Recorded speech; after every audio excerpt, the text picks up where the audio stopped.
Hai, assalamualaikum warahmatullahi wabarakatuh. Ashamaa harka fuunee kabajamtootaaf jaallatamtoota ilmaan Oromoo addunyaa irratti argamtan nagaa keessanii annagaa kootiin isiniin jedhaa egaa weelkaamiin isiniin jedhaa irraa barnoota namootan yuutuubii hojjetaa jiranuuf barnoota ni ta'a jedhee kanan qabadhee isiniif dhufe ta'a haga xumura qophii kiyyaatti nafaana turaan isiniin jedhaa egaa barnoonni kiyyarraas waa'ee koopiraayitiitiin isiniin jedhaa egaa namoonni hedduun yuutuubii namaa yuutuubaroota namaa yookaan viidiyoo namoonni hojjetanii yuutuubii isaan irratti maxxansan kan fuutanii yuutuubii ofirra keewwattanullee ni jirtanii.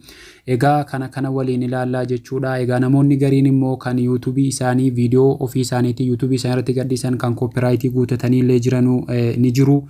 Egaa wanni akkanaa kun akka dhiibbaa nurraan ga'u amman beekurraa hubannoo isiniif kennaa jedheetanii egaa viidiyoo namaa gadhiisuun baay'ee tokko miidhaa namarraan ga'a jechuudha. Viidiyoo tokkorraa sekoondii 15 waan akkasiitii kan yuutuubiin nama eeyyamu jedhama. Ammoo viidiyoo shoortiisii immoo hanga daqiiqaa tokko achirra gadhiifachuu ni dandeessu akka tiktookiitti jechuudha. Viidiyoo abbaa fedheeyyuu tiktookii irraa fuutanii viidiyoo bakka garaagaraa viidiyoo daqiiqaa tokko kan nama kaanii gadhiifachuu ni dandeessu. Garuu viidiyoo daqiiqaa 10-15 egaa namoonni baay'een ni jiran viidiyoo namaa akka gadhiisanuun isiniin jedhaa. Kun egaa viidiyoo mataadhuma keenya waan ofii keenyaatti laffaanee dalannee yuutuubii keenya irra keewwanneetii irra nuuf illee faayidaa qaba malee egaa dhaabbanni yuutuubiis immoo hin beeka akkasiin viidiyoo namaa gadhiisaa jirtanuuf akkasiin viidiyoo keessan hojjettanii gadhiisaa jirtanu sirriitti beeku jechaadha. Garuu namni gariin tarii warri yuutuubii kun viidiyoo namaa kana waan hin beekne se'uun ni mala. Saniifiyyuu kanarraa akkaataa koopiraayitii viidiyoo nuti amma dura hojjennee gadheefne koopiraayitii ni qabamoo hin qabu waliin ilaalla yoo qabaanne immoo akkamitti ofirraa dileetii goonaa waan jedhu ilaallaa jechuudha. Viidiyoo sana gadi buuftanii yoo feetan koopiraayitii bakka sinirraa ta'e sana viidiyoo keessan daawuloodii gootanii yoo waamee gagaa wanti koopiraayitii namarratti godhuu kiraaskaalii yeroo viidiyoo waraabdanu sagalee muuziqaa garaagaraa kan achirraa dhagaamu yoo ta'e jedhee kan yuutuubiin hin eeyyamne sunillee koopiraayitii namarratti godhaa. Afaan arabiillee akkasuma koopiraayitii namarratti godhaa.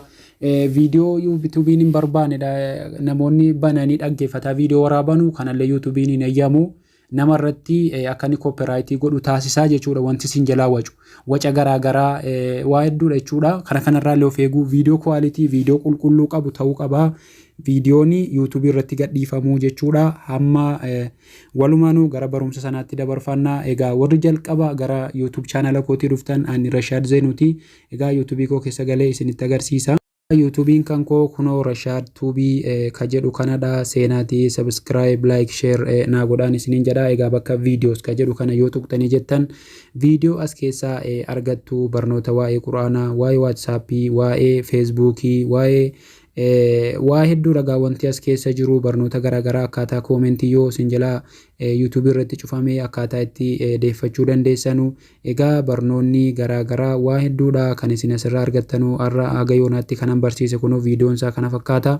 Kana seentanii akka sabskraayibii illee naa gootanii maatii illee naaf taatanii hiriyoottan keessaniif illee akka sheerii naa gootanu kabajaanan isin gaafadhaan isiniin jedha. Egaa mallattoo notification kafilafiitii irratti isinii baatu sana akka oolirra godhadhaan isiniin jedha. Yeroo sabskraayibii diimtuu bakka kanatti isinii baatu yeroo tuqxanii jettanu sana booda yeroo bakka kanatti isinii bahee jedhee sana booda yeroo tuqxanii jettan ool ka jedhu ka bakka kanatti isinii dhufu tuqxanii oolirra godhattanii akkasitti na hordofuu dandeessu. Egaa gara barnoota kiyyaarraatti dabarfadhaa nafaana turaan isiniin jedha. Barnoonni kiyyaarraa jalqaba Google Chrome keessa galaa jechuudha. Egaa kunoo Chromeen isa kanadha. Google Chrome kana keessa galleetii kan nuti fayyadamnu yeroo Google Chrome keessa galtanii jettanu yoonii fi YouTube ka jedhee akka kan kootii kanatti fidee isinii baasee diskitooppii godhattanii akka kompiitaraatti gaadeeffachuu qabna. Diskitooppi ka jedhu kana yoo asirratti achitti isiniin baane asitti youtube.com jettanii barreessuu dandeessu. Kunoo akka kanaatti youtube.com jettanii barreessitu garuu dura mallattoo kana diskitoop ka jedhu kana raayitii itti gootuu jechuudha. YouTube studio keessa galuu waan nu barbaachisuu fi diskitoop saayit ka jedhu kana raayitii itti godhannaa jechuudha. Erga kanatti raayitii godhannee jennee youtube.com jennee asirratti illee barreessuu ni dandeenya. Yoomuu mallattoo YouTube akkuma kanaa isinii fide as tuqnee achi dabarfannaa jechuudha. Amma kallattiidhaan gara YouTube studio keessa nu gashuutti jira. Egaa kunoo YouTube studio ka jedhu gubbaarratti illee arguu jirtanii. Kunoo gubbaa kanarratti arguu jirtanii YouTube studio youtube.com ka jedhu dhiifama shabakaa kooti. Yeroo dhufne YouTube studio keessa gallee jenneen haala kanatti kan inni nu ba'u egaa obsaan eeggattu sana booda mallattoo profaayilii keessaniirraa tuqxuu jechuudha. Bakki mallattoo profaayiliis kunoo isa kanadha jechuudha. Kunoo mallattoon xiyyatti agarsiisaa jiru kana profaayilii YouTube keessaniirraa tuqxuu jechuudha. Anamma bakka sanan tuqaa. Egaa yeroo bakka sana tuqxanii jettanii jettanuu kunoo akkanatti irraan gadeetti fidee isinii baasaa. Egaa dhiifama hanqina shabakaatii fi wanti inni harkifatuuf akkasitti yeroo akkanatti fidee isinii baasee jedhee YouTube studio ka jedhu kanarra rukuttuu jechuudha. Kunoo isa kan argaa jirtanii san xiyya kanatti agarsiisaa jiru. Zoomii godheen isinitti agarsiisa. YouTube studio ka jedhu kanarra rukunnaa jechuudha. Egaa appilikeeshina sanallee duraanillee barsiiseen jira. YouTube studio Play Store keessa argattu. White studio ka jedhu. Yeroo gara kanaatti dhufee nu dabarsee jedhee amma gara viidiyoo kootiitti dhufeetan jira jechuudha. YouTube studio keessa amma dhufeen galeen jira. As keessa yeroo dhuftanii galtanii jettanuu kunoo irraawulee kanatti akkuma arguu jirtan kunoo irraawulee kanatti akkuma arguu jirtanii kunoo isa nama saanduqatti godhe kana arguu jirtanii isa kana keessaa kan S taanu C kan itti maramee jiru kana kan itti maramee jiru kanarra tuqxuu jechuudha. Kunoo isee kanadha. Isa nama mallattoo diimaatti agarsiise kana SC sana site ka jettu kanarra rukunnaa jechuudha. Kunoo xiyyatti isiniif agarsiisa. Sanayyi kan xiyya irra jiru sana kan qubee caa itti naannee jiru view achi keessa rukunnaa jechuudha.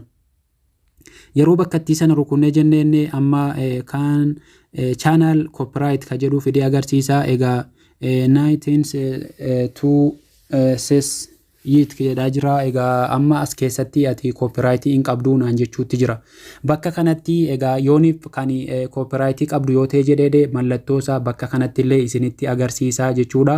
Yoommoo bakka kanatti immoo kan isinitti hin agarsiifne ta'e jedhee mallattoo kanarra galtanii ilaaltu jechuudha. Kunoo gosa mallattoo viidiyoo fakkaatu kana kanan xiyyaan agarsiisaa jiru kana isarra galtanii isallee waliin gattuqnaa jechuudha. Bakka kanaa yoo dhabdan asitti egaa copyright hin qabdu naan jechuu jira. Amma achiin dabarfadhaa gara viidiyoo kootiitti.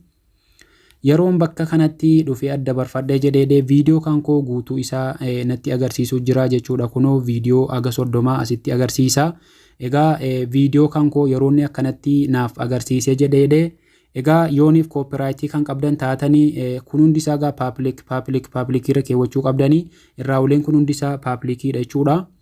Egaa yooniif copyright kan qabdan yoo ta'e jedhee kunoo kana nama saanduqa itti godhe kana isa keessatti copyright jedhee isinitti agarsiisa. Amma kan koo kunoo copyright ka jedhu viidiyoo tokkotu jira jechuudha. Jalqaba irratti kunoo copyright claim naan jechuutti jira. Yoommoo copyright hin qabaanne hundi isaayyuu irraan gadeen kun nan jedha jechaadha. Hundi isaa publicidha filafiitiin ittaanee naniidha.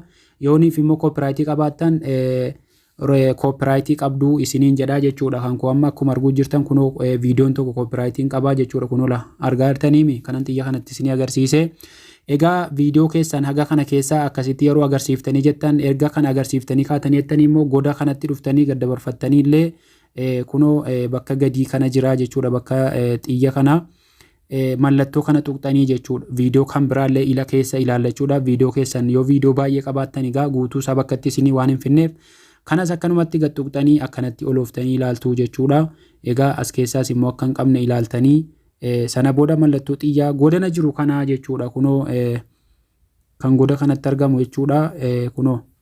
Kunoo arguu jirtanii kan bakka kanatti argamu sana tuqxanii xiyyi dabarfattuu jechuudha. Akkasitti copyright eessatti akka argamu egaa hubattanii todheetan abdii qabaan isiniin jedha. Kan koo tokko reefuu copyright qaba. Isa copyright qabu sana haala kamiiniji ofirraa dileetii goonaa ka jedhuuf immoo kunoo filafiitiidhuma viidiyoo copyright sana mallattoo saanduqaatu jira. Isatti raayitii gootuu jechuudha. Isatti yeroo akkanatti raayitii gootanii jettanu kunoo mallattoo raayitii yeroo itti gootanii kaatanii jettan moorii isiniin jechuu jira jechuudha. Kunoo bakka moorii jedhu kana arguu jirtanii bakka moorii jedhu sana yeroo tuqxanii jettan kunoo download delete forward ka jedhaa jiru kana argaa jirtanii kunoola moorii sanarra yeroo tuqxanii jettan kunoo dileetii isa gara gadii jira. Amma dileetii sana rukunnaan viidiyoon keessan kun deemeera jechuudha. Haala kanaani kan isin ofirraa balleessuu dandeessanu. Egaa viidiyoo namaa gadhiisuun egaa bu'aa akka nuun qabne asumaan iyyuu egaa isiniif illee ibsee tan jiraan isiniin jedha. Amma bidanda irraa kana caalatti immoo warra kaanirraas immoo hubachuu ni dandeessuun isiniin jedha. Egaa namman beekurraa amma tokko isiniif ibsee isinii galee radheetan abdii qabaan isiniin jedha. Egaa filafiitii sanatti mallattoo raayitii kana gootanii sana booda moorii ka jedhu kana tuqxanii bakka kana tuqxanii sana booda dileetii fi daawuloodii isinii fida. Isin dileetii sana irratti rukuttanii akkanatti isa koopiraayitii isinitti ta'ee jiru irraa balleessuu dandeessuun isiniin jedha. Ani egaa viidiyoo kana ganaan gadi buufadha waan ta'eef ammaaf akkanatti dileetii godhuun qabu. Egaa lafaa sirreessee gadhiisuufanii akkasiin isiniin jedha. Egaa sagalee quraanaa wayii irratti banee jennaan kan inni irratti koopiraayitii godhe malee garuu viidiyoon mana ofii kooti hojjedhedha. Sababii sagalee yeroo waraabe sana sagaleen jala jiruuf akkasna duraa godhe. Akkasiin isiniin jedha. Egaa barnoonni kiyyarraa akka irraa fayyadamtan abdiin qaba. Yoommoo isiniif hin galle YouTube chaanaalii koo jalatti na gaafachuu dandeessu. Waan beekurraa isiniif kanan deebisuun ta'a isiniin jedha. Isinis immoo gaa subscribe, like, share hiriyoottan keessanii godhuu hin dagatinaan isiniin jedha. Egaa nuti like, subscribe qofa kan nuti isinirra barbaannu malee waan biraa waan tokko miti. Oromoo bakka jirrutti wala guddifnu. Egaa akkuma baay'ina keenya walillee gargaarruun isiniin jedha. Dhaamsa kooti kuni bakka jirtanuttu nagaa rabbii isiniif baay'atu. Halkan gaarii naa jiraadha. Bakka gaarii naa bulaan isiniin jedha. Wassalaamu alaikum warahmatullahi wabarakaatuh.